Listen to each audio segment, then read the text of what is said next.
প্রিয় শিক্ষার্থী, সবাইকে অভিনন্দন জানাচ্ছি। সংবিধানের দীর্ঘ আলোচনা করেছি। আমরা কিছু গুরুত্বপূর্ণ তথ্য নিয়ে এই পর্ব সাজিয়েছি। আসুন দেখে নেওয়া যাক কি কি তথ্য নিয়ে এই পর্বটি সাজিয়েছি। 143(2) অনুচ্ছেদ অনুযায়ী সংসদ সময়ে আইনের দ্বারা বাংলাদেশের রাষ্ট্রীয় সীমা, জলসীমা ও মহীসোপানের সীমানা নির্ধারণ করতে পারবে। 145(2) ক অনুযায়ী বিদেশের সাথে সম্পাদিত সব চুক্তি রাষ্ট্রপতির নিকট পেশ করা হবে এবং রাষ্ট্রপতি সেগুলো সংসদে পেশ করার ব্যবস্থা করবেন।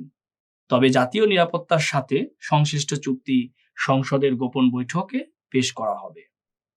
বাংলাদেশ এই নামে বাংলাদেশ সরকার কর্তৃক বা বাংলাদেশ সরকারের বিরুদ্ধে মামলা দায়ের করা যাবে।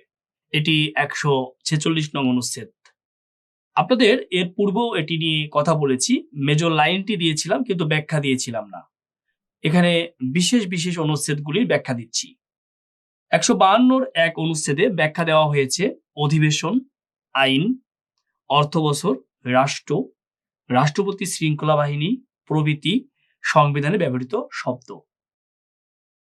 153(3) অনুচ্ছেদ মতে বাংলাদেশের সংবিধানের মূল পাঠ বা বিরোধের ক্ষেত্রে যে পাঠ প্রাধান্য পাবে তা হলো বাংলা পাঠ। গুরুত্ব অনুধাবন করে 1971 সালের 7 মার্চ তারিখে ঢাকার রেসকোর্স ময়দানে জাতির পিতা বঙ্গবন্ধু শেখ মুজিবুর রহমানের দেওয়া ঐতিহাসিক ভাষণ যুক্ত করা হয় পঞ্চম তফসিলে 150(2) অনুচ্ছেদ বলে।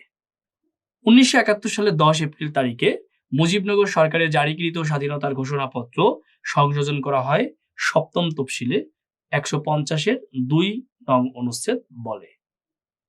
পঞ্চদশ সংশোধনীর মাধ্যমে বিলুপ্ত হয়ে গেছে সংবিধানের সপ্তম, একাদশ, দ্বাদশ ও ত্রয়োদশ সংশোধনী। 4টি সংশোধনীর মধ্যে 3টি ছিল চতুর্থ তফসিলের অন্তর্ভুক্ত। চতুর্থ তফসিলের সংশোধনী সম্পর্কে বলা হয়েছে অনুচ্ছেদ 3 ক, 18, 19 এবং 23 বিলুপ্ত হবে।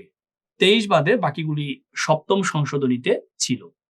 এই গুরুত্বপূর্ণ তথ্যগুলি আপনাদের সামনে তুলে ধরে ছোট্ট একটি ভিডিও ক্লিপ উপহার দিলাম, যেগুলি নিয়ে আপনার সংশয় থাকতে পারে। সেই সংশয় আশা করি দূর হবে। সংশয় দূর হোক, প্রত্যাশা পূরণ হোক, এই অভিপ্রায় ব্যক্ত করে বিদায় নিচ্ছি। সবাইকে ধন্যবাদ।